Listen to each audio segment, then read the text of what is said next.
Pois é, hoje a gente vai falar sobre o incêndio da Ultracargo, que aconteceu em Santos, né? Eu vi sobre que é um dos maiores incêndios na área industrial que teve no Brasil, é isso mesmo? É o maior incêndio em área industrial que a gente teve no Brasil, em termos de escala, impacto tanto socioambiental quanto impacto industrial. Então, é considerado o maior incêndio de parques industriais da história do Brasil. Eu vi que ele teve duração de 8 dias, várias pessoas envolvidas, até o Cláudio Galante esteve aqui com a gente na última Inclusive, semana. que é um amigo muito bom da área de emergência química, o Galante. Ele participou, né, Ele de participou todo... ativamente.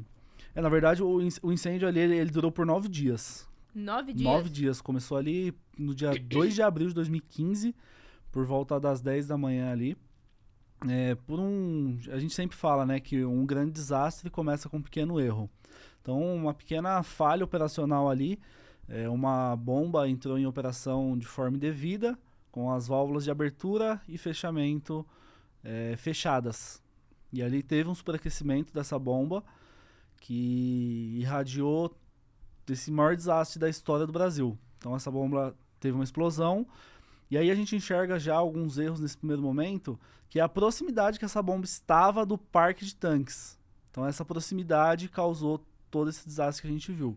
E o Galante comentou também que os tanques em si eram muito próximos, né? Então também você não tinha um isolamento. Exatamente. Os tanques eram muito próximos e a gente viu também, durante as investigações e os estudos apresentados, que os diques de contenção também não suportaram o que deveria suportar.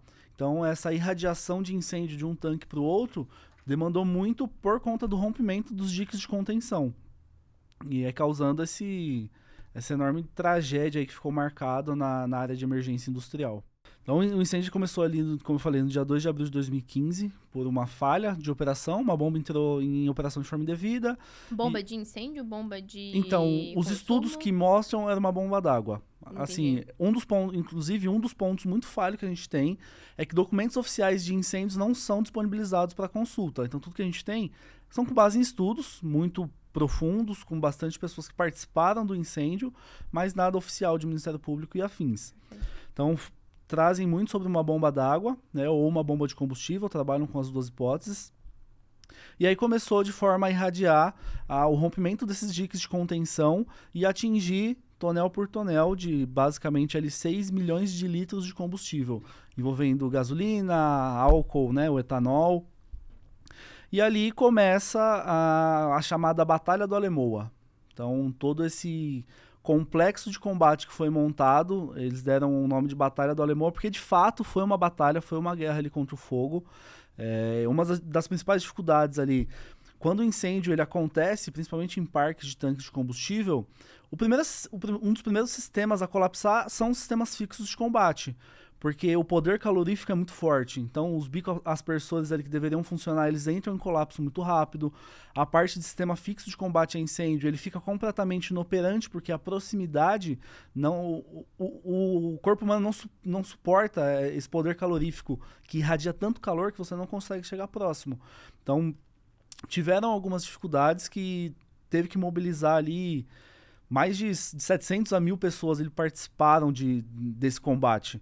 E aí a gente viu pela primeira vez na história o envolvimento de uma equipe completamente multidisciplinar nesse combate. Então teve ali dos primeiros do local, né, que a gente chama, chegou o bombeiro militar, e aí, dada a magnitude desse desastre, desse incêndio, enxergando o tamanho da dificuldade, começaram a acionar outros órgãos. Então teve participação de Defesa Civil, Bombeiro Militar, Polícia Militar, o próprio Exército, a Força Aérea participou em deslocamento de insumos para fazer esse combate. Empresas privadas como a William Fire Control, inclusive o nosso amigo Galante estava nesse caso. Então essa multidisciplinaridade mostrou pra gente que a batalha realmente estava começando ali. Então foram envolvidos muitos órgãos diferentes. E aí começa ali montar todo o cenário focando no combate.